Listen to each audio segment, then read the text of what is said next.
ये बड़ा common question है, हर बंदा तकरीबन पूछता है जितने भी रियल एस्टेट इंडस्ट्री में काम करते हैं कि how to sell plots in real estate. देखिए मेरे ख्याल में सेल्स के कुछ टेक्निक्स होते हैं और मैं जो खुद मैं जिस तरह काम करता हूँ मैं आपके साथ वही शेयर करूंगा।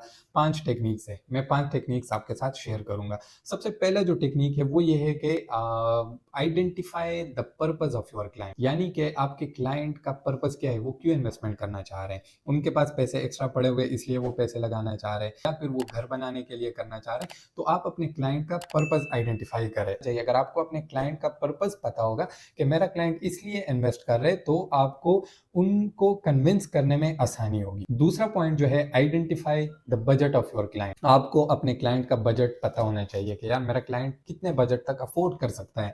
अगर लेट्स से आपका क्लाइंट जो है वो 1 करोड़ अफोर्ड कर सकता है और आप उनको जो प्लॉट्स दिखा रहे हैं या कोई यूनिट दिखा रहे हैं वो 10 लाख का है, तो वो आपसे कभी भी कन्विंस नहीं होगा। वो कहेगा यार ये बंदा, मैं 1 करोड़ की बात कर रहा हूँ, ये मुझे 10 लाख वाली चीजें दिखा रहा है। ठीक है, तो आपको अपने क्लाइंट का बजट मालूम होना चाहिए। और अगर आपका क्लाइंट 10 लाख अफोर्ड कर सकते हैं और आप उनको 1 करोड़ की चीज दिखा रहे हैं तो भी वो कहेगा यार ये बंदा, इसका दिमाग खराब हुआ है। अक्सर हमारे साथ ये चीज होती है मार्केट में कि हम जब क्लाइंट से पूछते हैं आपका बजट कितने, वो कैसे कहते हैं नहीं बजट का कोई मसला नहीं है, ये नहीं है वो नहीं है। अब खुदा के बंदे, आपको भी इतना ख्याल रखना चाहिए कि मैं आपको अरबों रुपए वाली प्रॉपर्टी भी दिखा सकता हूँ, मैं आपको करोड़ों वाली भी दिखा सकता हूँ, मैं आपको लाखों वाली भी दिखा। आप मुझे अपना बजट बताएं तो मुझे ढूंढने में आसानी होगी। ये हमारे लिए भी आसानी होती है, क्लाइंट्स के लिए भी। लेकिन एज एन कंसल्टेंट आपको ये जरूर मालूम करना चाहिए कि आपका क्लाइंट का बजट कितना है। अगर आपको नहीं मालूम तो आप उनको कोई अच्छी प्रॉपर्टी नहीं दिखा पाएंगे और ना आप उनको कन्विंस कर पाएंगे। Third point is show the property with payment conditions. अब अक्सर कंसल्टेंट ये होता है कि उनको खुद नॉलेज नहीं होती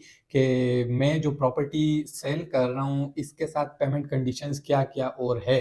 अब इसमें क्या चीज आती है, देखें अक्सर कोई भी यूनिट या कोई भी प्रोजेक्ट आप डील कर रहे होते हो तो उसमें आती है हिडन चार्जेस। हिडन चार्जेस में डेवलपमेंटल चार्जेस आते जो कि अक्सर लोगों को नहीं पता होता, इवन कंसल्टेंट्स को भी नहीं पता होता। इसके अलावा यूटिलिटी चार्जेस आते हैं, इसके अलावा टैक्सेस आते हैं, ट्रांसफर फीस आती है इसमें, इसके अलावा गेन टैक्स आ जाता है, इसके अलावा और बहुत सारे टैक्स वगैरह इसमें शामिल हो जाते हैं।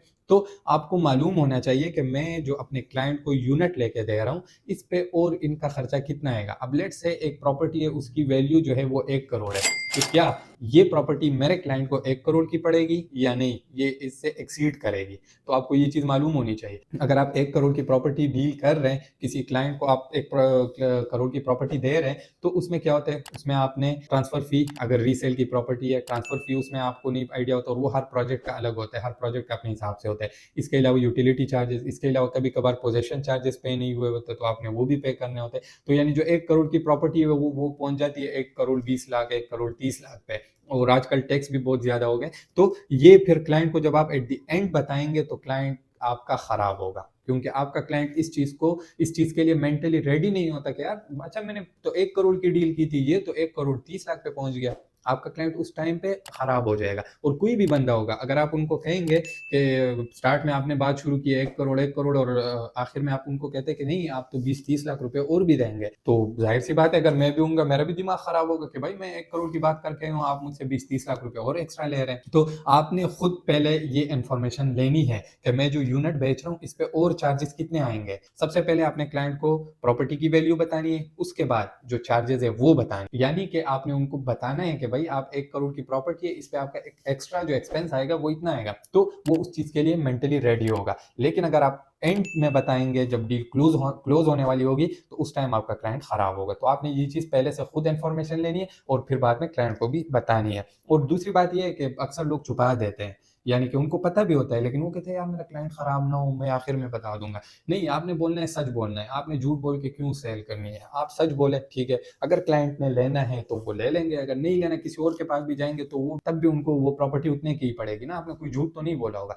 फोर्थ पॉइंट, और जो कि अक्सर लोग इसको इग्नोर कर देते हैं, वो है कि try to create awareness about the surrounding. यानी कि आप जिस प्रोजेक्ट को डील कर रहे हैं उसके सराउंडिंग के हवाले से आपके पास नॉलेज, सराउंडिंग के हवाले से क्या नॉलेज होनी चाहिए। अब लेट से आपका प्रोजेक्ट है, वो प्रोजेक्ट है हम इस्लामाबाद की बात कर देते हैं, वो कश्मीर हाईवे पे।